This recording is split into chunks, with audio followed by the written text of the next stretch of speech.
Deputy speaker గారికి, గౌరవ ముఖ్యమంత్రి గారికి, మంత్రులకు, గౌరవ మంత్రులకు, సభ్యులకు, అధికారులందరూ కూడా నమస్కారం.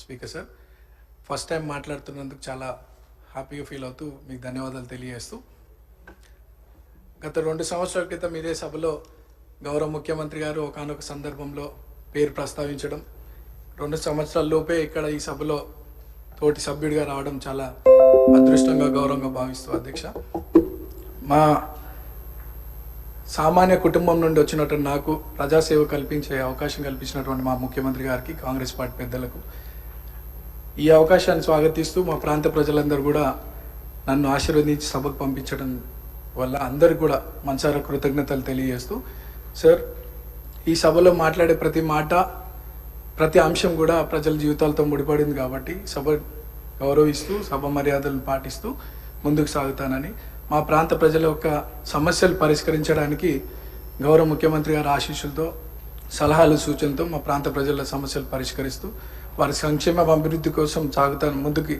అదే నా లక్ష్యంగా పెట్టుకొని ముందుకు సాగుతానని.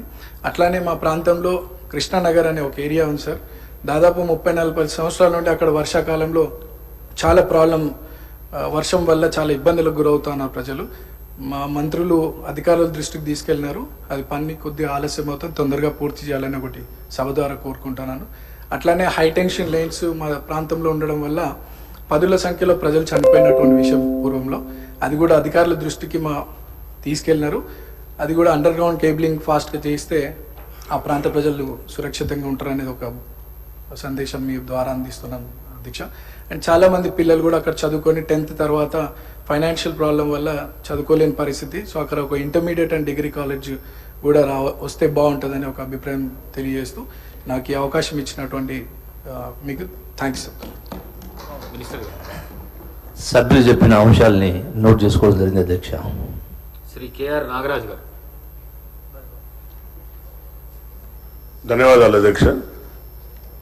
గత నెల జరిగిన మోంతా తుఫాన్ వల్ల అధ్యక్ష, మనందరికీ తెలుసు, కాకతీయుల కట్టిన మహానగరంలో, ఆ నగరంలో కట్టిన గొలుసు చెరువుల ద్వారా వచ్చిన ఆ యొక్క వాటర్ వల్ల చాలా కాలనీలన్నీ కూడా జలమయమైన అధ్యక్ష.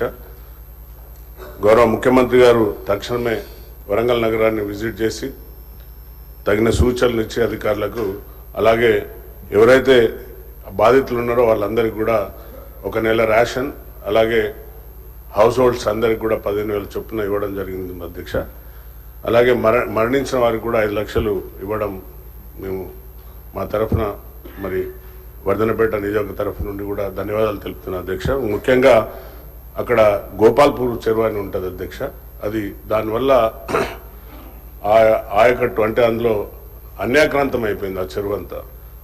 గత 10 సంవత్సరాలలో ఆ చెరువు యొక్క రూపురేఖలు మారిపోయి, ఆ వచ్చిన వరద వల్ల ఆ చెరువు కట్ట తెగి వివేక్ నగర్ కాలనీ అని ఉంటుంది అధ్యక్ష, చెరువు కట్ట కిందనే. అది మొత్తం కూడా పాపం ఉద్యోగస్తులందరూ కూడా ఎంతో కష్టపడి సంపాదించిన డబ్బుతో కట్టుకున్న వారి హౌస్ హోల్డ్స్ అన్నీ కూడా సుమారుగా ఒక్కొక్కరికి 15 లక్షలు, 20 లక్షలు, 25 లక్షలు ఒక్కొక్కరికి నష్టం జరిగింది అధ్యక్ష.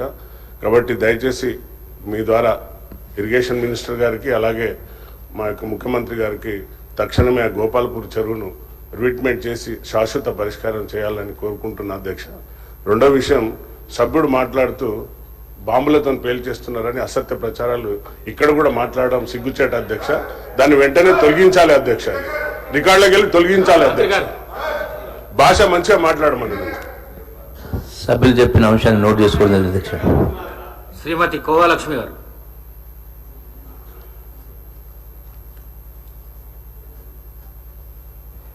అధ్యక్ష నమస్కారం. మీకు ఈరోజు ఏదైతే మన అసెంబ్లీ ఈరోజు మరి మాట్లాడడానికి అవకాశం ఇచ్చినందుకు మీకు ప్రత్యేక ధన్యవాదాలు అధ్యక్ష. మరి మా కొమరంభీం జిల్లా ఆసిఫాబాద్ కాన్స్టిట్యుయెన్సీ మొత్తం కూడా ఆదివాసీ ప్రాంతం ఎక్కువ ఉంది. మొత్తం కూడా నా నియోజకవర్గంలో 10 మండలాలు ఉన్నాయి అధ్యక్ష.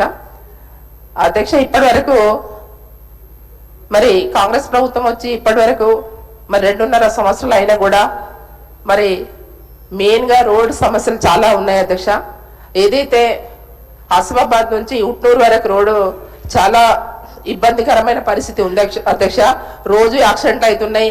మరి గతంలో కూడా మేము మన ఇన్ఛార్జ్ మంత్రి గారు సీతక్క గారు ఉన్నారు, ఆ రోజు కూడా మేము చెప్పడం జరిగింది.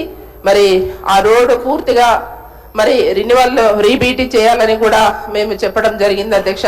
కానీ ఇప్పటి వరకు ఆ రోడ్డు గురించి అసలు పట్టించుకోవట్లేదు అధ్యక్ష. మీ ద్వారా మేము కోరేది ఏంటంటే అధ్యక్ష, ఇప్పుడు గాదేగూడ మండలి కూడా మరి అక్కడ కూడా బీటీ రిన్యువల్స్ అధ్యక్ష, ఆర్ఎండ్బి రోడ్స్ కానివ్వండి, తర్వాత మరి ఏదైతే పంచాయతీరాజ్ రోడ్స్ కానివ్వండి, ఇవి కూడా చాలా చెడిపోయి చాలా అధ్వానంగా పరిస్థితిలో ఉన్నాయి అధ్యక్ష. కనీసం అంబులెన్స్ పోయే పరిస్థితులు కూడా లేవు.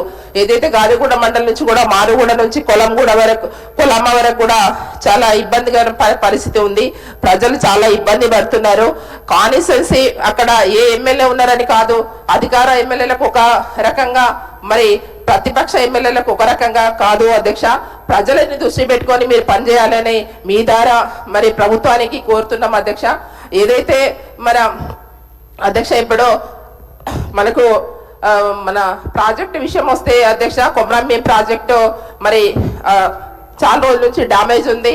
ఆ విషయం కూడా మంత్రి సీతక్క గారికి తెలుసు. మరి ఇప్పుడున్నటువంటి ఇన్ఛార్జ్ మంత్రి గారికి కూడా మేము మీ ద్వారా తెలియజేస్తున్నాము. మరి కొమరంభీం ప్రాజెక్టు కూడా మరి డ్యామేజ్ అయ్యి ఇప్పటి వరకు పెండింగ్ లో ఉంది. ప్రతి సంవత్సరం మరి ఈ ఒక 2 సంవత్సరాల నుంచి నీళ్లు కూడా మొత్తం కూడా వదిలేస్తున్నారు. దాంట్లో భాగంగా ఏవైతే బ్రిడ్జెస్, ఇప్పుడు గుండీ బ్రిడ్జెస్ కానీ, మన తర్వాత లక్మాపూర్ బ్రిడ్జ్ కానీ సగం అయి అట్లనే ఆగి ఉన్నాయి అధ్యక్ష. 2 సంవత్సరాల నుంచి 1 రూపాయి కూడా మరి శాంక్షన్ చేయట్లేదు. తర్వాత ఏదైతే అన్నర్పల్లి బ్రిడ్జ్ కూడా అది కూడా శాంక్షన్ అయి ఉంది అధ్యక్ష. మేము ప్రతిసారి చెప్తున్నాం కానీ మరి ఇక్కడ అసెంబ్లీలో చెప్పినా కూడా మరి పట్టించుకోవట్లేదు అధ్యక్ష. మీ ద్వారా మరి ప్రభుత్వాన్ని కోరుతున్నాము చేయాలని, తక్షణమే తొందరగా ఏవైతే రిన్యువల్స్ బీటీ రిన్యువల్స్ మాత్రం పూర్తిగా చేయాలని మీ ద్వారా కోరుతున్నాం అధ్యక్ష. ఏదైతే మన గిరిజన ఆశ్రమ పాఠశాలలో పనిచేస్తున్నామంటే మరి సిఆర్టీల సమస్య వాళ్ళకు టైం స్కేల్ ఇవ్వాలని మరి వాళ్ళు కోరుతున్నారు అధ్యక్ష.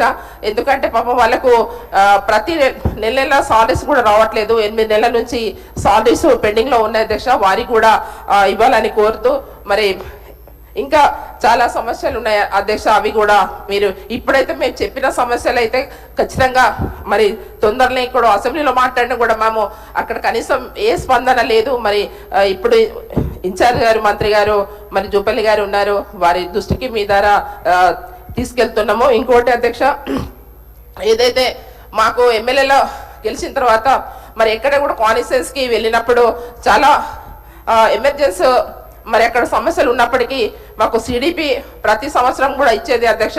మరి ఇక్కడ ఉన్న ఎమ్మెల్యేస్ అందరూ సభ్యులందరూ కూడా మరి